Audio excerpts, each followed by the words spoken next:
অবৈধ নিয়োগ করে, উনি হচ্ছে মেধা তালিকায় নিয়োগ করে না। ওনার কাছে আমরা কোনো সুষ্ঠু বিচার চাই না। উনি ঠিক মতো আসে না, ইচ্ছা মতো আসে, ইচ্ছা মতো চলে যায়। তারপর উনি ঘুষ খায়, ঘুষ নেওয়া যতটা অপরাধ, ঘুষ দেওয়াটাও ততটা ঠিক। উনি তো একজন হচ্ছে ভকেশনালের টিচার ছিলেন। উনি আমাদের এখানে 28 লাখ টাকা হচ্ছে টাকা দিয়ে উনি হচ্ছে এখানে এসেছে, এবং আসার পর উনি ঘুষ নিয়ে নিয়োগ দেয়। পূর্বেই দেখা যাচ্ছে যে তিনি 2-3 দিন ধরে আসছেন, আবার তিনি আমাদের সাথে আমাদের উপরে একটু খারাপ ব্যবহার করে। তো আমাদের তো একটা কারণ থাকবে, তাই না? আমাদের সাথে ভালো করে কথা বলে না, দুর্নীতি করে, চাঁদাবাজ করে, এই জন্য আমরা হিসেবে পদত্যাগ করছি। 400 নেয় কেন? যে আমাদের 400 টাকা লাগে না। আমাদের অনেকেই হচ্ছে অন্যান্য স্কুলে এত লাগে না, অন্যান্য স্কুলে অত লাগে না, আর আমাদের হচ্ছে সবগুলোই বেশি নেয়। আমাদের পড়াশোনা অনেক দায়িত্বশীল হওয়া, আমাদেরকে সময় দেওয়া। তিনি তো বিদ্যালয়ে আসেন না, তার কোনো ঠিক ঠিকানা। তিনি তার মতো যখন ইচ্ছা আসেন, যখন ইচ্ছা চলে যান। আমাদের কোনো বিচার হয় না।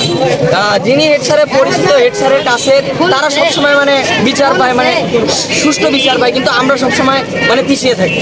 মোহাম্মদ সম্রাট, আমি স্কুলের ছাত্র ছিলাম।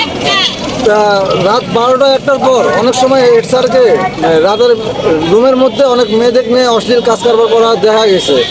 তারপর বড় বড় মদের বোতল নিয়ে পার্টি করতো স্কুলের ভিতর। এরা একবার না অনেকবার দেখা গেছে ওনাকে।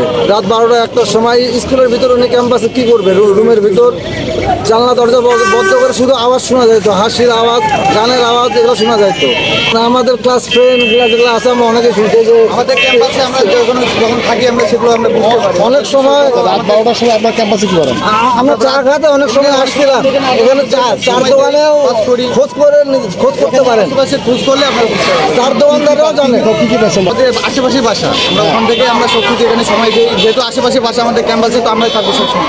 সেগুলো যদি আমরা চোখে পড়ে, সেগুলো আমরা এগুলো কি কি চোখে পড়ে আমরা দেখি। উনি ঢুকে ভিতরে, রুমের ভিতরে ঢুকে রাতের বেলা উনি কি করে স্কুল ক্যাম্পাসে, অবশ্যই এগুলো দেখা যায়। উনি অন্য মেয়ে নিয়ে ঢুকার পরে বিষয়গুলো ওই সেভ করে রাখে।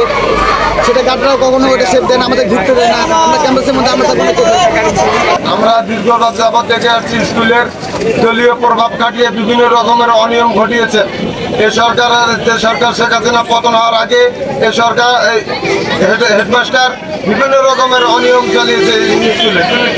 বাচ্চাদের ঠিকমতো লেখাপড়ার দিকে কোনো মনোযোগ তার ছিল না। আমরা এই পদত্যাগের দাবি একটাই, আমরা এই হেডমাস্টারকে পদত্যাগ করে আমরা নতুন একটা ভালো যোগ্যত মাস্টার নিয়োগ করা হোক। এই কারণে আমরা অভিভাবকরা একত্র হয়ে এখানে মানববন্ধনে উপস্থিত হয়েছি।